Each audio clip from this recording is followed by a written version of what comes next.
జిల్లా మొదటి స్థానంలో మామిడి పంట పండించే దాంట్లో ముందుంది. ఇక్కడ అనేక పల్ప్ ఇండస్ట్రీలు ఉన్నాయి.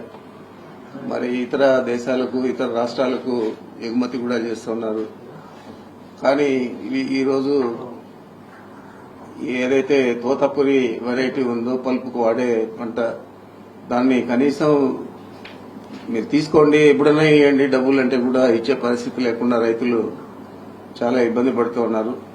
మీరు కనుక చూస్తే రోడ్ సైడ్ అంతా కూడా దాదాపు 100 ట్రాక్టర్ల మామిడి అంతా కూడా దామల చెరువు నుంచి కల్లూరుకు పోయే దారిలో చూస్తే రోడ్ సైడ్ అంతా కూడా పోసేయడం జరిగింది. మరి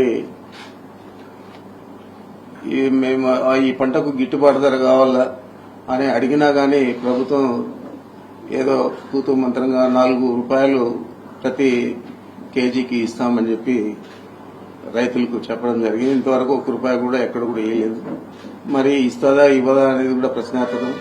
మరి ఈ పంట ఏదో రకంగా తీసుకోండి అని చెప్పి ఎంత ప్రాధాన్యపడినా కూడా పెద్ద పెద్ద పల్ప్ ఇండస్ట్రీస్ వాళ్ళే తీసుకుంటూ ఉన్నారు. చిన్న చిన్న వాళ్ళందరూ కూడా తీసుకునే పరిస్థితి లేదు.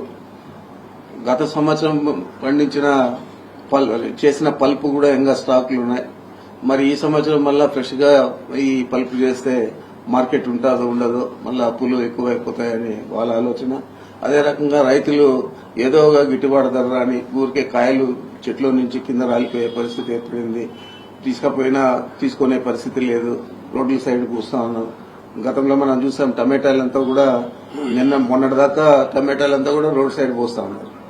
మొన్నటి నుంచి ఈరోజు కొద్దిగా పండించిన పంటకు గిట్టుబాటు ధర వచ్చే విధంగా కొంచెం రేటు పెరిగింది కాబట్టి టమాటా రైతులు ఊపిరి పీల్చుకుంటా ఉన్నారు. కానీ మామిడి పంట రైతులందరూ కూడా ఈ సంవత్సరం నాకు తెలిసి మేము చిన్నప్పటి నుంచి కూడా చూస్తా ఉన్నాం. ఏ సంవత్సరం కూడా ఇంత అధ్వానంగా ఇంత దారుణంగా రైతులు నష్టపోయిన పరిస్థితి లేదు.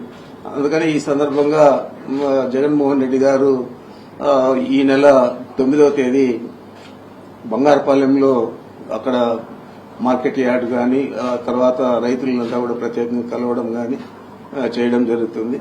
వారు 9వ తేదీ ఈ కార్యక్రమానికి ఇచ్చేస్తారని చెప్పి మీ ద్వారా ఈ రాష్ట్ర ప్రజలకు తెలియజేస్తా ఉన్నాను.